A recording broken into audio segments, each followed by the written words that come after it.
Hi dear friends, എന്തുണ്ട് വിശേഷം? സുഖമല്ലെല്ലാവർക്കും. അപ്പോൾ ഇന്നത്തെ ഈ ഒരു വീഡിയോയിൽ 2 റെസിപ്പിയാണ് കാര്യമായിട്ട് ഇൻക്ലൂഡ് ചെയ്തിട്ടുള്ളത്. അപ്പോൾ വ്ളോഗ് എന്ന് പറയാനില്ല, കാരണം ഞാൻ ബാക്കിയുള്ള കാര്യങ്ങളൊന്നും അത്ര അങ്ങ് വീഡിയോ എടുത്തിട്ടില്ല. അപ്പോൾ എന്തായാലും നിങ്ങൾക്ക് വീഡിയോ ഇഷ്ടപ്പെടുമെന്ന് വിചാരിക്കുന്നു. അപ്പോൾ ഇഷ്ടപ്പെട്ടെങ്കിൽ ഒന്ന് ലൈക്ക് ചെയ്യണേ. അതുപോലെ തന്നെ സബ്സ്ക്രൈബ് ചെയ്യാണ്ട് കാണുന്ന കൂട്ടുകാരാണെങ്കിൽ ഒന്ന് സബ്സ്ക്രൈബ് ചെയ്ത് സപ്പോർട്ടും കൂടി ചെയ്യണേ. അപ്പോൾ നമുക്ക് വീഡിയോയിലേക്ക് പോകാം അല്ലേ. അപ്പോൾ നോമ്പ് തുടങ്ങിയാലേ വിചാരിക്കുന്ന ഒരു ഐറ്റമാണ് ഞാനിന്ന് ട്രൈ ചെയ്യുന്നത്, ഇറാനി പോള.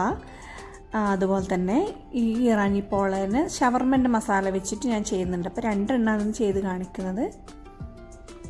അപ്പോൾ ഇറാനി പോളക്ക് ആദ്യം തന്നെ ചിക്കൻ ഫ്രൈ ചെയ്യാൻ വേണ്ടിയിട്ട് ഞാനിതാ ഒരു 2-3 എല്ലിലെ പീസ് എടുത്ത് വെച്ചിട്ടുണ്ട്. നമുക്ക് ബോൺലെസ് ആണെങ്കിൽ പെട്ടെന്ന് ചെയ്ത് കിട്ടും. അപ്പോൾ ഞാനിവിടെ എല്ലിലെ പീസാണ് എടുത്തിട്ടുള്ളത്, അതാകുമ്പോൾ കൂടുതൽ ടേസ്റ്റി ആവും. അപ്പോൾ നമ്മൾ കാശ്മീരി ചില്ലി ഇതിൻ്റെ കൂടെ ഇടുകയാണെങ്കിൽ നല്ലൊരു കളർ കിട്ടും നമ്മുടെ പോളക്ക്. നല്ലൊരു റെഡ് കളറിലാണ് ഈ പോളൻ്റെ മസാല ഉണ്ടാവൽ. അതാണ് ഞാൻ കാശ്മീരി ചില്ലി ചേർത്തത്. പിന്നെ ഇതിൻ്റെ മസാലയ്ക്ക് വേണ്ടി ഒരു വലിയ ഉള്ളി ചെറുതായി കട്ട് ചെയ്തത്, അതുപോലെ തന്നെ ചെറിയ കഷ്ണം ഇഞ്ചി, വെളുത്തുള്ളി, പച്ചമുളക്, നമ്മൾ സാധാരണ ഉണ്ടാക്കുന്ന മസാലയാണ്. ഇതെല്ലാം കൂടി നന്നായി ചെറുതായിട്ടൊന്ന് കട്ട് ചെയ്ത് വെച്ചിട്ടുണ്ട്. അപ്പോൾ ഇനി ഇതിന് വേണ്ട മാവിൻ്റെ കൂട്ട് റെഡിയാക്കിയത് 2 മുട്ടയാണ് ഞാൻ എടുത്തിട്ടുള്ളത്. അപ്പോൾ മിക്സിയിലൊന്ന് അടിച്ചെടുക്കാൻ വേണ്ടിയിട്ടാണ്. അപ്പോൾ 2 മുട്ട ഒന്ന് പൊട്ടിച്ച് ഒഴിച്ച് കൊടുക്കുക.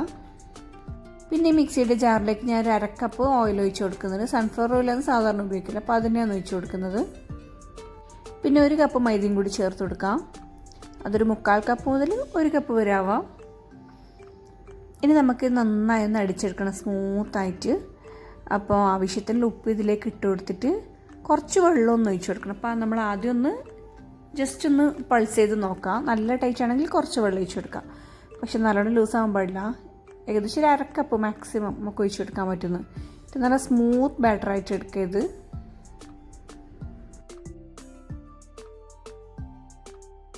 അപ്പോൾ ഉപ്പ് കറക്റ്റാണ് ഒന്നുകൂടി നോക്കാം, ഇല്ലെങ്കിൽ ആവശ്യമുള്ളത് ഒന്നുകൂടി ചേർത്ത് കൊടുക്കാം. പിന്നെ ഇതിലേക്ക് കുരുമുളക് പൊടിയും കൂടി ചേർക്കുന്നുണ്ട്. അപ്പോൾ ഞാൻ ഇവിടെ എരിവ് അധികം പറ്റൂല മക്കൾക്ക്, അതുകൊണ്ട് ഞാൻ ചേർക്കുന്നില്ല. അപ്പോഴേക്കും ഇത് ചിക്കനിൽ നല്ലോണം ഫ്രൈ ആയിട്ടുണ്ട്. അപ്പോൾ നമ്മൾ ചിക്കൻ ഫ്രൈ ചെയ്യുമ്പോൾ തന്നെ വെളുത്തുള്ളിയും ഇഞ്ചിയും അതുപോലെ കറിവേപ്പിലയും ഇട്ട് നല്ല മസാല വെച്ചിട്ട് തന്നെ ഫ്രൈ ചെയ്യുന്നതായിരിക്കും നല്ലത്. അപ്പോൾ നല്ലൊരു ടേസ്റ്റിൽ തന്നെ മസാല പിടിച്ചോളൂ ഇതിന്. ഇനി ചിക്കൻ അങ്ങോട്ട് മാറ്റി വെച്ച് ഇനി ബാക്കിയുള്ള മസാല റെഡിയാക്കാൻ വേണ്ടി നമ്മൾ നേരത്തെ അരിഞ്ഞ് വെച്ചിട്ട് ആ ഒരു സംഭവങ്ങളൊന്ന് ചേർത്ത് കൊടുക്കുക പാനിൽ. അപ്പോൾ ഞാൻ ചിക്കൻ ഫ്രൈ ചെയ്ത് ഓയിൽ തന്നെ കുറച്ചെടുത്തിട്ടുണ്ട്. അതാകുമ്പോൾ അതിൻ്റെ ആ ഒരു മണവും ടേസ്റ്റെല്ലാം അതിൽ പിടിച്ചോളും നല്ലോണം. ഇനി നന്നായി ഒന്ന് വഴറ്റിയെടുക്കാം. ഇതിലേക്ക് ഞാൻ കുറച്ച് ഉപ്പും അതുപോലെ തന്നെ കുറച്ച് മഞ്ഞൾപ്പൊടിയാണ് ചേർക്കുന്നത്. പിന്നെ ഇഞ്ചിയും വെളുത്തുള്ളിയും അതുപോലെ തന്നെ മുളക് പൊടിയും കൂടി ചേർക്കുന്നുണ്ട്, പക്ഷെ ഞാനിവിടെ ചേർക്കുന്നില്ല. ചിക്കനിൽ തന്നെ കുറച്ചധികം യൂസ് ചെയ്തുകൊണ്ട്. പിന്നെ ഞാൻ പറഞ്ഞില്ല, സ്പൈസി അധികം മക്കൾക്ക് അങ്ങ് പറ്റൂല മസാല. പിന്നെ ഇതാ അടിയിലൊരു പാൻ വെച്ചിട്ട് പഴയൊരു പാത്രം എന്തെങ്കിലും വെക്കാം.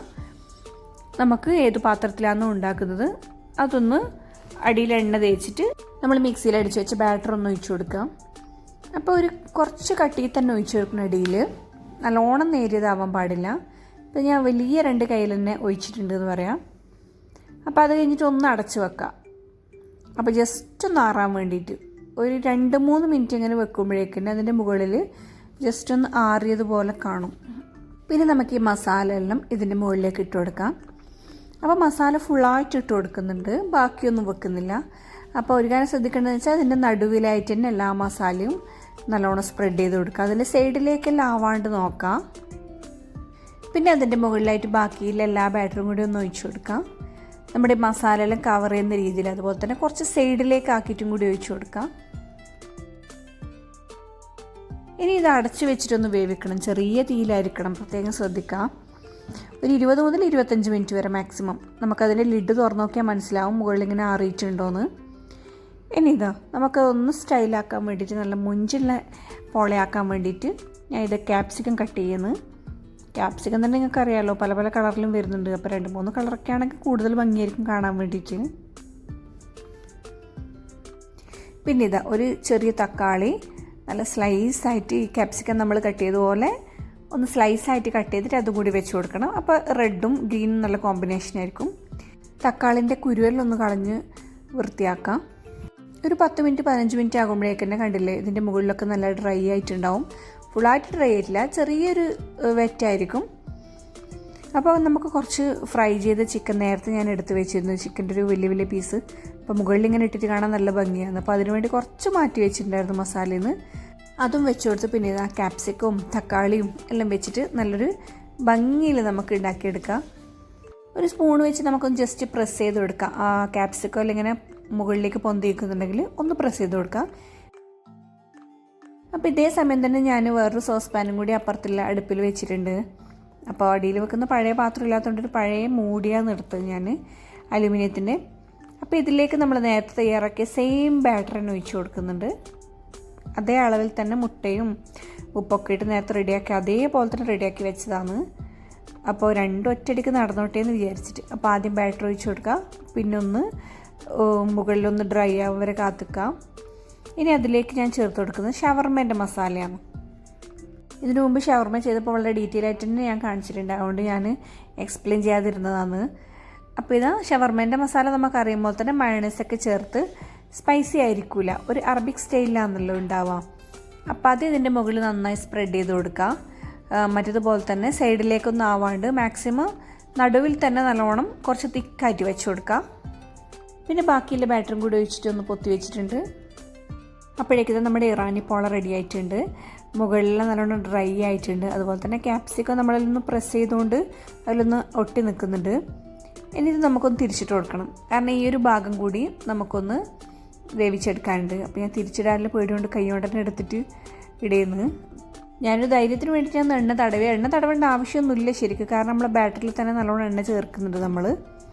അപ്പോൾ ഇതാ ഇനി നമുക്ക് ഇതാ ഫ്രൈ പാനിൽ കുറച്ചൊന്ന് എണ്ണ തടവിയിട്ട് ഈ ഒരു കാണുന്ന ഒരു ഫ്രണ്ടും കൂടി അവിടെ വെച്ചിട്ട് ജസ്റ്റ് ഒന്ന് വേവിച്ചെടുക്കണം. ഒരു 3-4 മിനിറ്റ് ചെറിയൊരു തീയിൽ വേവിച്ചാൽ മതി. കണ്ടില്ലേ, അടിയിൽ നല്ല പെർഫെക്റ്റ് ആയിട്ട് വന്നിട്ടുണ്ട്, കരിഞ്ഞിട്ടൊന്നുമില്ല നമ്മൾ പാൻ വെച്ചെടുത്തോണ്ട്.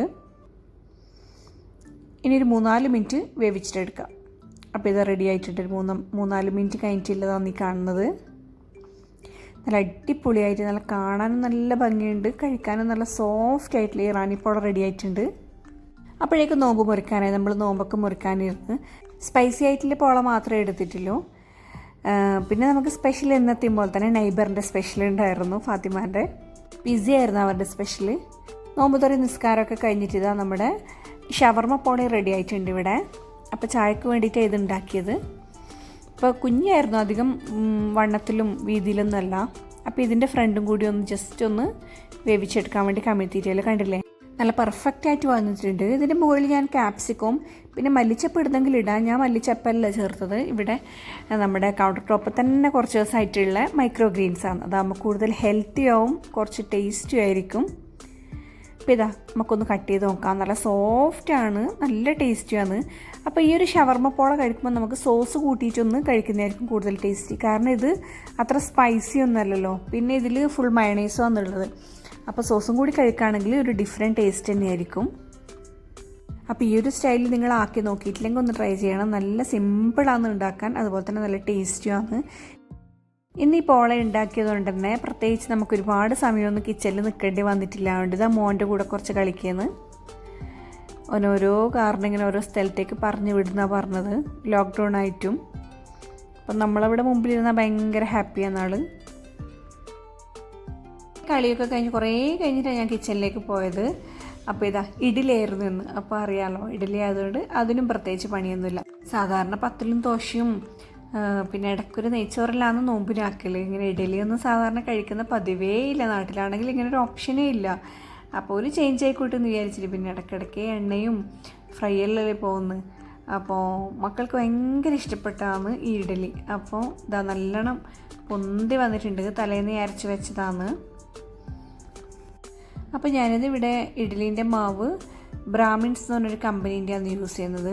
അപ്പോൾ അതുകൊണ്ട് തന്നെ നല്ല 100% പെർഫെക്റ്റ് നമുക്ക് വിശ്വസിച്ചിട്ട് അടിപൊളി ഇഡ്ഡലി ഉണ്ടാക്കാം. കണ്ടില്ലേ, ബ്രാഹ്മിൻസ്. അപ്പോൾ ഇത് പ്രൊമോഷനൊന്നുമല്ല, എൻ്റെ ഇഡ്ഡലി നല്ല സൂപ്പർ പെർഫെക്റ്റായി വന്നുകൊണ്ട് നിങ്ങളോടും കൂടി ഷെയർ ചെയ്യുന്നേ ഉള്ളൂ. അപ്പോൾ ഖത്തറിലുള്ള ആരെങ്കിലും ഇത് കാണുന്നുണ്ടെങ്കിൽ നിങ്ങൾക്ക് വേണമെങ്കിൽ ഒന്ന് ട്രൈ ചെയ്ത് നോക്കാം. നല്ല അടിപൊളി ഇഡ്ഡലി ആയിരിക്കും. അപ്പോൾ എങ്ങനെയാണ് ഉണ്ടാക്കേണ്ടത് അതിൻ്റെ കവറിൻ്റെ പുറത്ത് നല്ല വ്യക്തമായിട്ട് എഴുതിയിട്ടുണ്ട് മലയാളത്തിൽ. അതുകൊണ്ട് നമുക്ക് നല്ല സൂപ്പറായിട്ട് വിശ്വസിച്ചിട്ട് തന്നെ നല്ല പൂ പോലത്തെ ഇഡ്ഡലി എന്നൊക്കെ പറയാറില്ലേ, അതുപോലത്തെ ഇഡ്ഡലി കഴിക്കാം.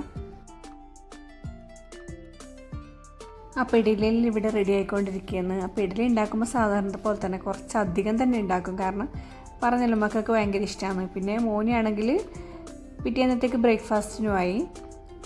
അപ്പോൾ ഇത് ഞാനൊന്ന് പൊട്ടിച്ച് കാണിച്ചിട്ട് നല്ല സൂപ്പർ സോഫ്റ്റ് ആയിട്ടുള്ള ഇഡലിയാണിത്.